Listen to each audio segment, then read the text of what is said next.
WFSU-FM now presents a delayed broadcast of the Economic Club of Florida luncheon meeting of May 18, 2015.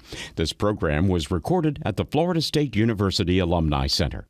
My name is Dominic Calabro. I'm your president-elect, and I'm presiding in the absence of our president, David Micah, who could not be here today. Now, if you would please double-check and silence your cell phones so that our program can be uninterrupted. Again, welcome to our 473rd in our series of Distinguished Speaker programs. Since today's my day with training wheels, Carol, I hope you'll give me some pointers on how we're doing, okay? At least later. Our upcoming program on June 23rd, Tuesday, June 23rd, we have Florida's Chief Financial Officer, Jeff Atwater, scheduled to speak to us.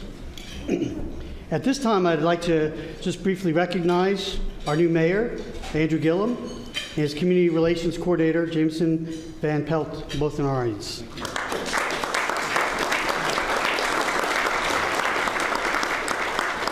A very, very vital part of our program and a part of our club membership is our members. So I'd like to recognize a few new members in our audience this afternoon. First, and if you're here, please stand. Jane Esposito Kane. Jane? She's not here. Oh, okay. Angela Poole. Angela? Hey, Angela, welcome. We have a new dues-paying member as well, Dr. Steve Petty, Chief Economist of Florida Tax Watch. Dr. Petty.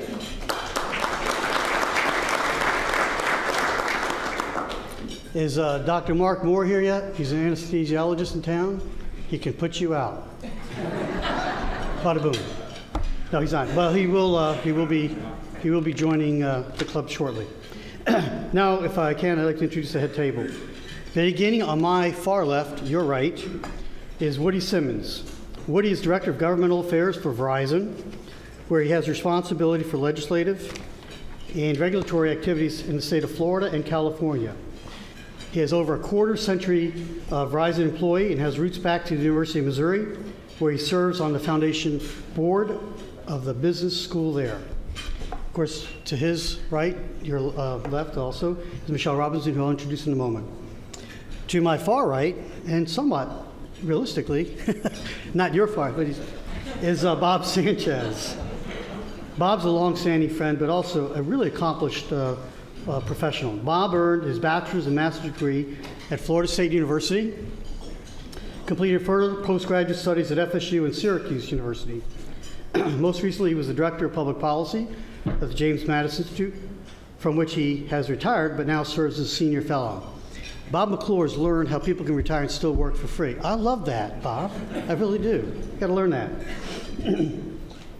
Bob Sanchez also served as captain in the U.S. Army and Army Reserve, on the faculty of Florida State University and FAMU, and as a member of the Miami Herald editorial board, where he won a Pulitzer Prize, winning editorial writer. He's a sustaining member of our club. Please welcome Bob. I know, Carol, I'm breaking protocol and clapping in between, but what the heck. Scott Atwell is President CEO of FSU Alumni Association, where he represents the interests of more than 300 Seminoles in the Seminole Nation. He's worked at the university for 300,000 would be. I'm sorry, 300,000. I'm just checking to see if you're listening. You are. Cool. He's worked at the university for over 20 years, before which he was a local celebrity as our television sportscaster. Scott believes in lifelong learning and will earn his master's degree at FSU in Higher Education Administration this fall. Next to him is the commish, Commissioner Gil Ziffer. Gil is now serving his second elected term on the Tallahassee City Commission. He's also president of Ziffer Sansbury, a public relations, marketing, and consensus building communications company. An active community volunteer prior to joining the City Commission, Gil has focused on bringing greater awareness to the arts, helping solve homeless issues in Tallahassee, and bringing the knowledge of his 25 years of business ownership to the Commission. He's a member of our club's board of directors. Welcome.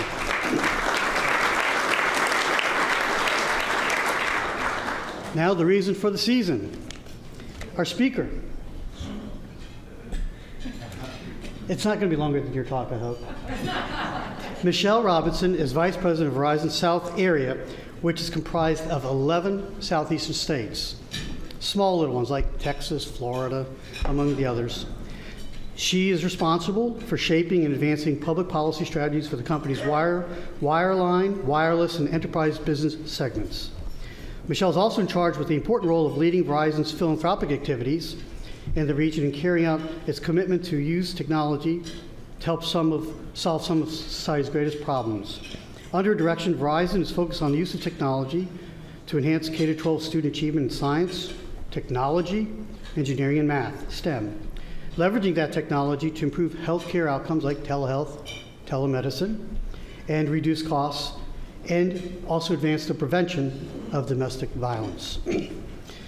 Michelle has an extensive background in public policy development, government affairs, corporate communications.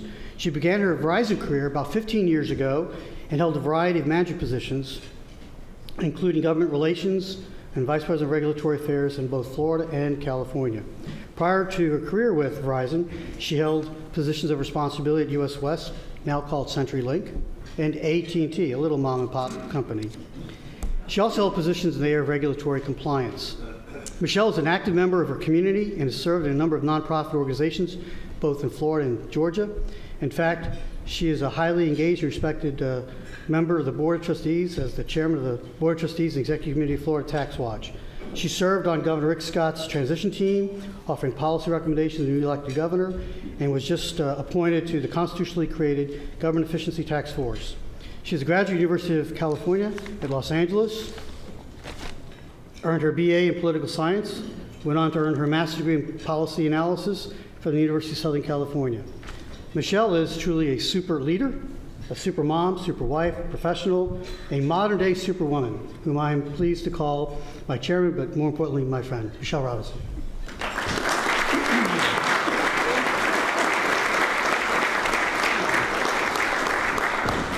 Thank you, Dominic. That was a very, very kind introduction. And I just want to comment, Woody Simmons here at the end has been on the Verizon team for some time now. And I have to say on behalf of Woody that he is one of the most wisest professionals that I've ever worked with. And he has done a wonderful job for Verizon for the many years of his career and GTE before that. So thank you for being here, Woody. Okay, so broadband. Can anybody tell me what broadband is? What is it? It's really, really high-speed internet access, right? Remember when we used to access the internet and you'd be at your home computer and you'd push the button, you'd hear that crashing,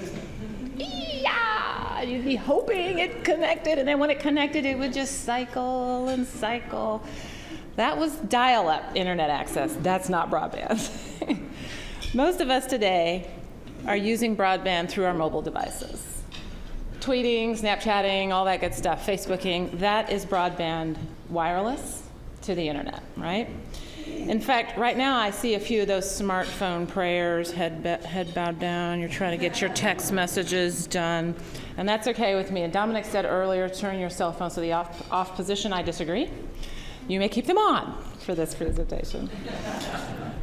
So when using your mobile device in this way, when you're emailing and texting and Facebooking and Snapchatting and tweeting and all of that good stuff, you are using wireless broadband. And if you are using Verizon Wireless's 4G LTE network, you're doing it well.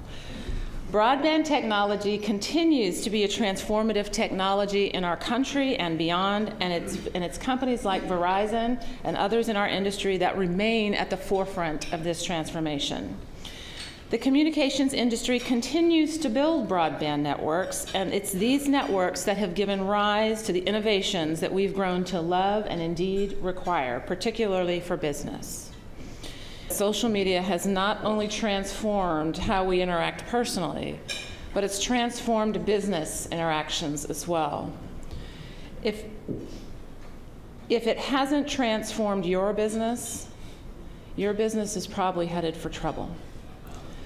My point also is that this transformation was brought about by broadband networks, and broadband networks are here because the technology became available and Verizon and our industry peers invested and continue to invest staggering amounts of capital to build the networks that today's tech giants, mom and pops, and everyone in between depend on for business success. What's this got to do with economics?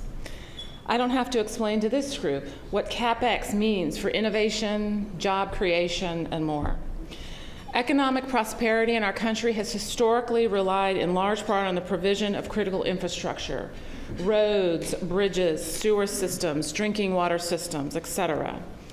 However, broadband infrastructure is a relatively new piece of the puzzle, and it's taking on an ever-increasing role in our nation's economic development. Numerous studies show that the productivity benefits associated with investments in broadband communication networks are broadly distributed across many businesses, government, and nonprofit sectors that use these networks. Rapid investment in communications networks have immediate and direct benefits for consumers as well, providing improved services, competition, and choice. According to a 2009 World Bank report, for every 10 percentage point increase in high-speed internet usage rates, there was a concurrent 1.3% economic growth impact in our country. One study shows that for a $6.4 billion investment in broadband network deployment for over 4 years, 127,000 jobs would be created. Even through the recession, capital investment by the communications sector has happened at a much faster pace than other industries. The Public Policy Institute's annual list of investment heroes, that's capital investment, puts telecommunications, cable, and internet companies, along with energy companies, at the top 19 out of the 25 companies on the list, which accounted for 83% of U.S. capital investment. 83%. From 2011 to 2013, Verizon and AT&T, just our two companies, spent roughly $107 billion on domestic wireline and wireless networks, much of that on broadband infrastructure. By comparison, all government investment in airports, urban mass transit, and other non-highway transportation projects over the same period, $81 billion. Non-taxpayer funded, $107 billion, to the government's $81 billion in capital.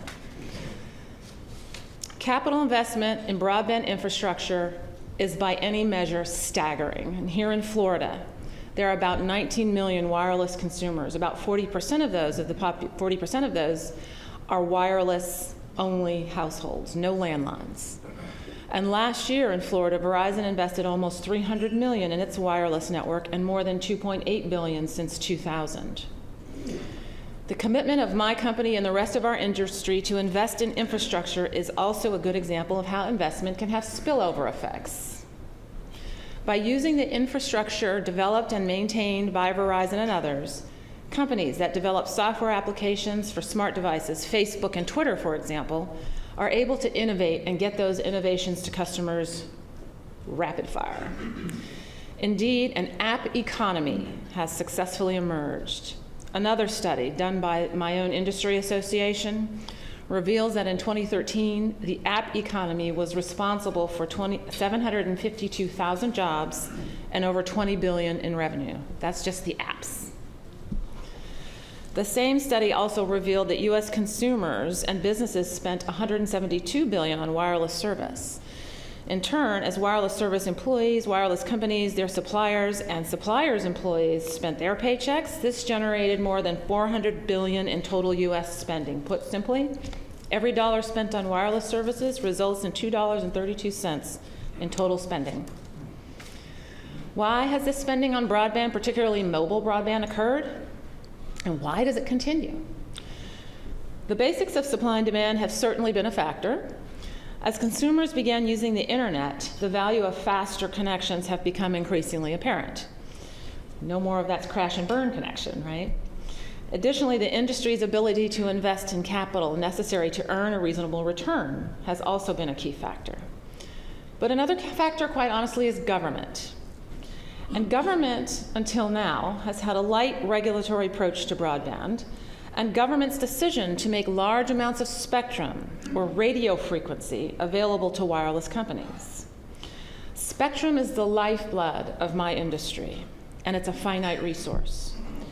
All wireless communication signal travel over the air using radio frequencies, TV broadcast, the radio stations you listen to, GPS navigation, and your smartphone all use these invisible radio frequencies, or spectrum, in order to transmit data. And the federal government controls spectrum and leases it to wireless companies and others. Some years ago, around 1994, 1995, the federal government, through spectrum auctions, made triple the amount of spectrum available for commercial mobile services.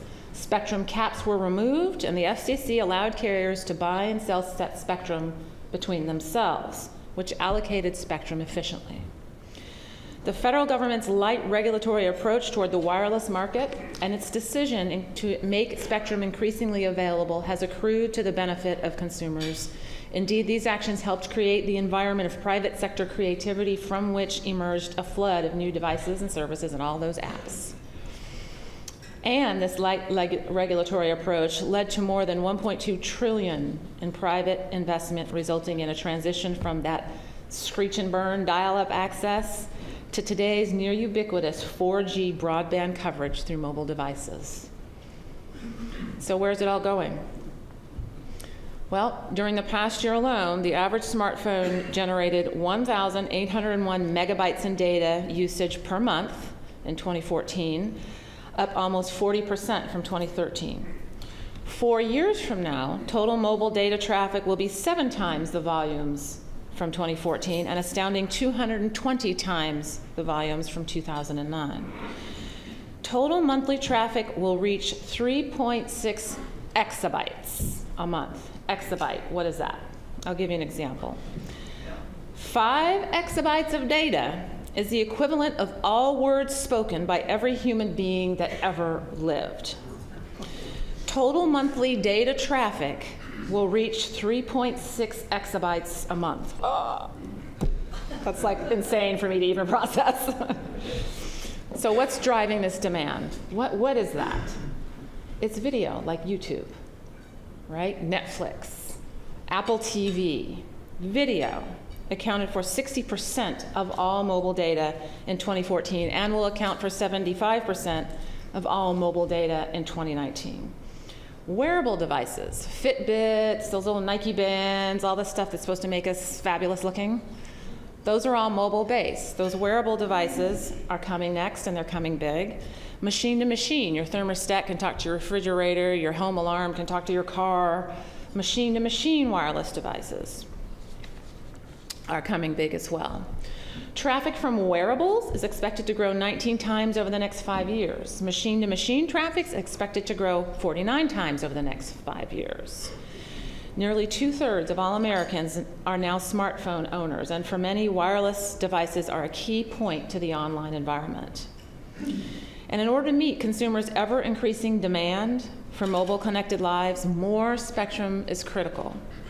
To maintain the mobile broadband lead that our country has achieved during the 3G era, which has now become the 4G era, both of which have bolstered our economy, the U.S. must continue to be effectively and efficiently deploying advanced broadband infrastructure.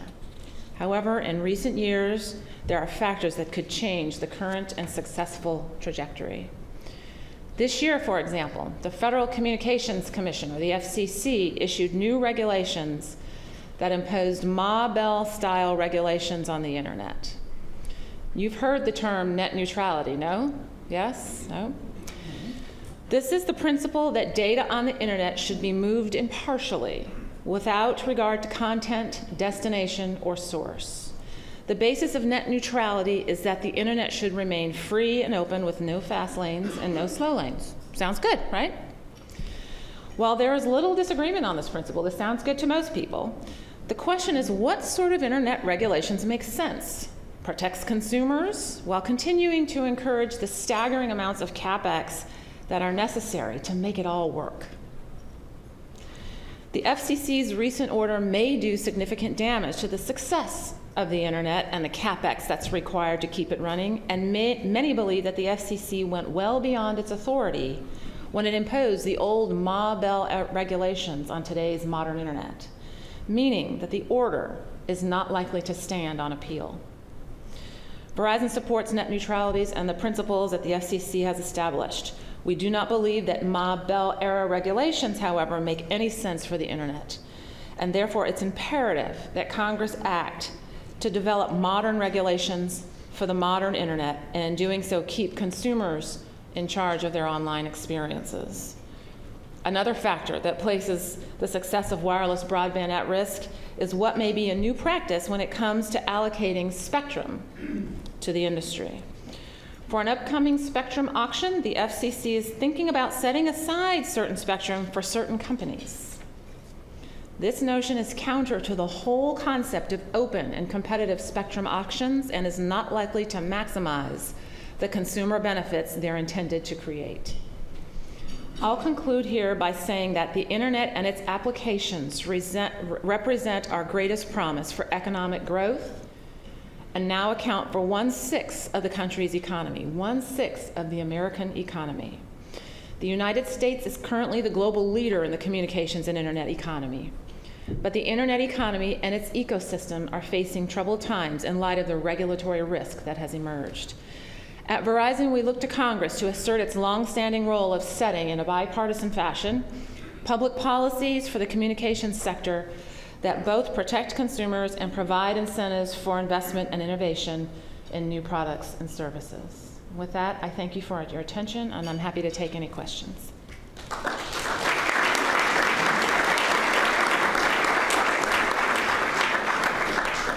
Just a reminder, we only take questions from members. Larry Kubiak. I think most of us in here can remember a time back when maybe you had a phone on the wall if you were lucky, or you just yelled out to your neighbor across the way. And the speed with which this has developed is just taking all this by a tremendous surprise. If you had a crystal ball, you could look down the road 20 years from now. Where do you see all this moving? Where will we be 20 years from now? Well, gosh, if I could predict that far, I'd be so wealthy. But I mean, a hint is in what I mentioned, and it's mobile activity that is connected perhaps to your device, but your clothing, those Fitbits again. You heard talk of the, what was it, Google Glass for a while. This is what we see coming.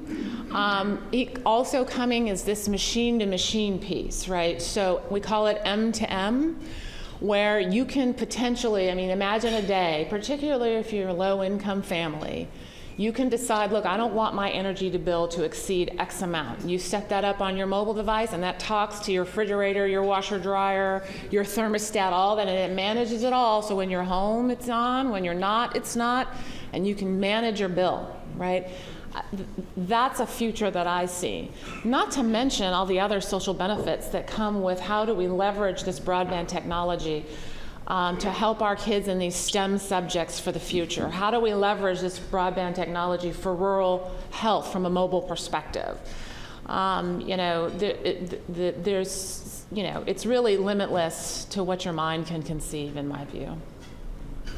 Dr. Ridley? Thank you. Yes, I saw a report that a number of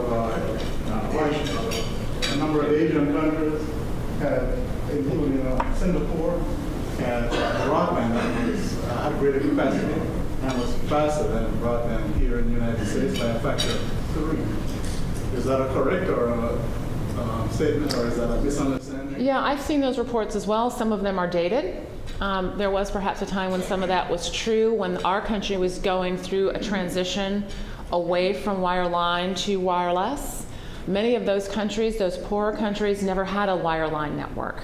So they started with a wireless network.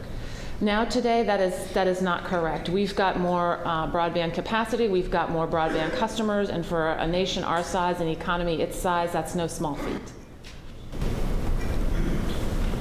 Yes. What is your position on the distractions that mobile devices can cause for the driving public? Yeah. My position is that used improperly, mobile devices can be a distraction, and that's why we have supported in a number of states, including this one, hands-free driving legislation, which is just responsible. You may have seen some of the ads, the It Can Wait ads. Verizon was a part of launching those, along with AT&T and several others, texting and driving and all that. Yep. Oh, we have a question here too, Dominic. Did Verizon recently buy AOL? Verizon did recently acquire AOL. Why? So how many of you believe AOL to be an internet service provider? A few. They were, and that's kind of how they were born. Now they're a mobile marketing company. Marketing on your mobile device, that's why we bought them. $4.4 billion. Was there one down here? There seems to be a lot of good competition for wireless internet service Yeah. in larger communities, but not so much in rural areas and small towns.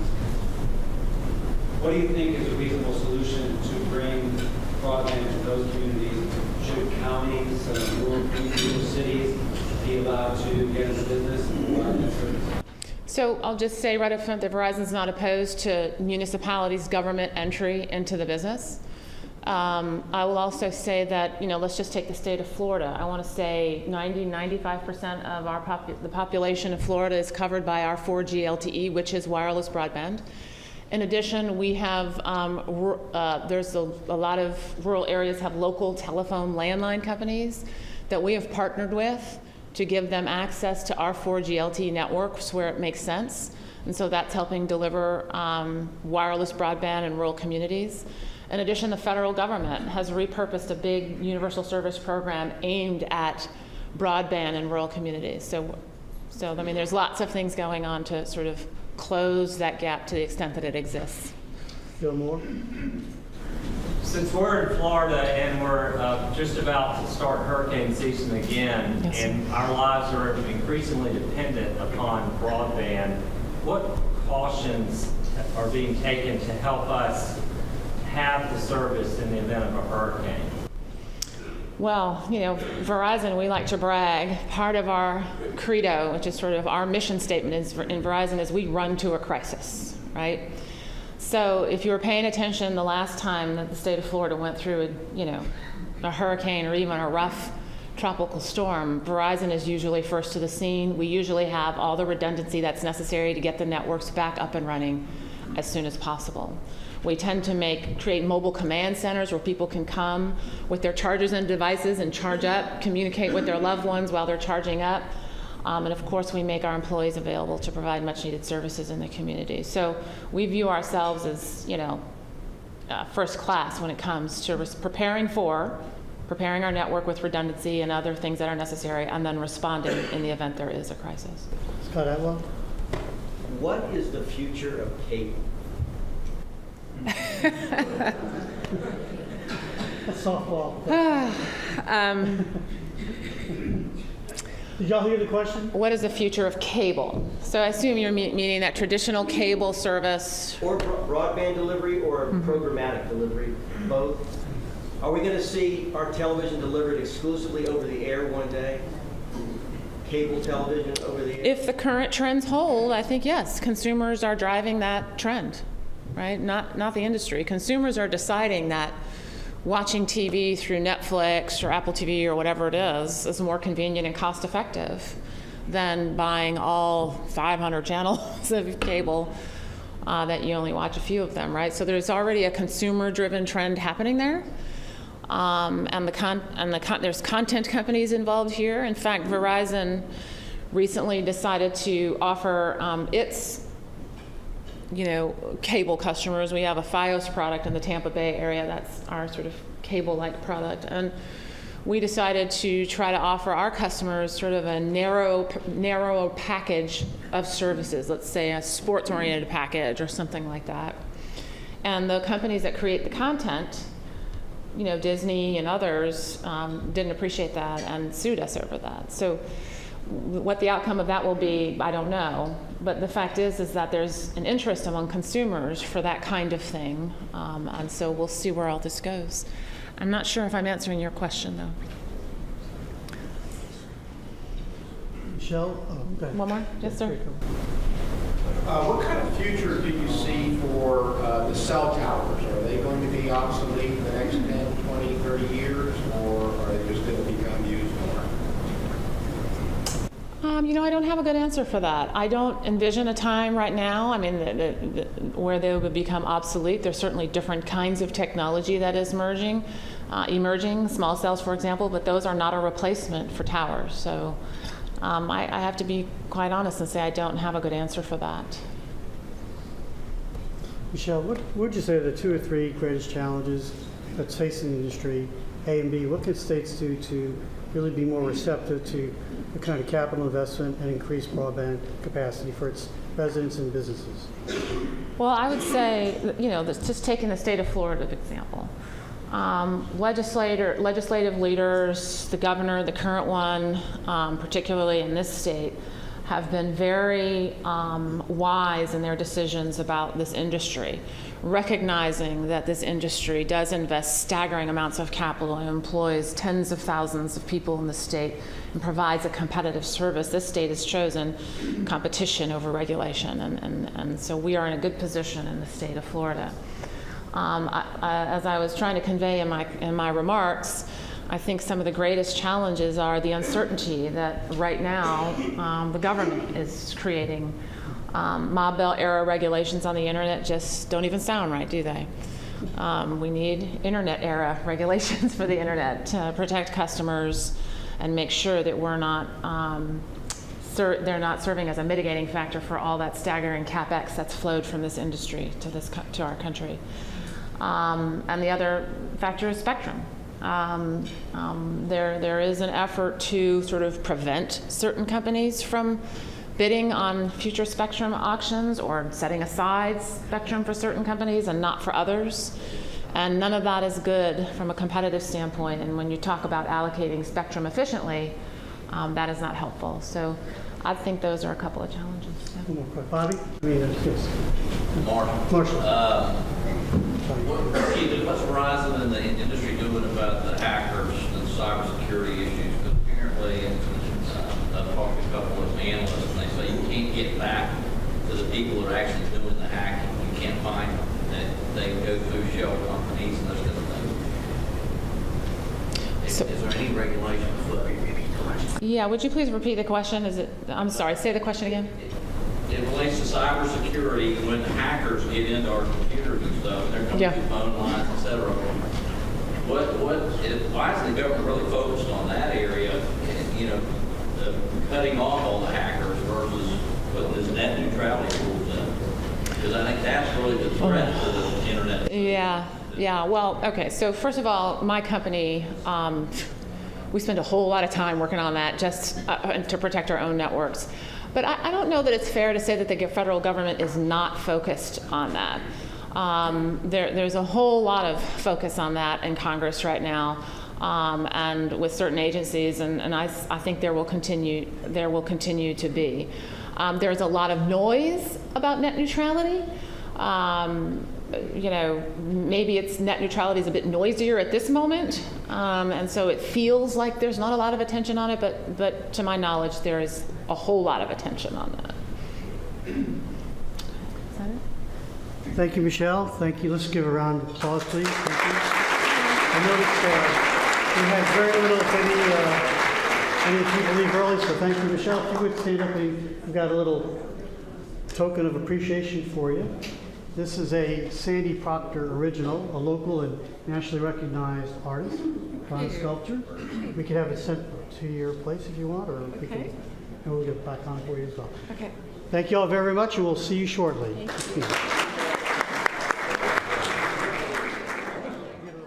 You've been listening to a delayed broadcast of the May 18th, 2015 luncheon meeting of the Economic Club of Florida. This program was recorded at the Florida State University Alumni Center. Join us again next time for another meeting of the Economic Club of Florida on WFSU-FM.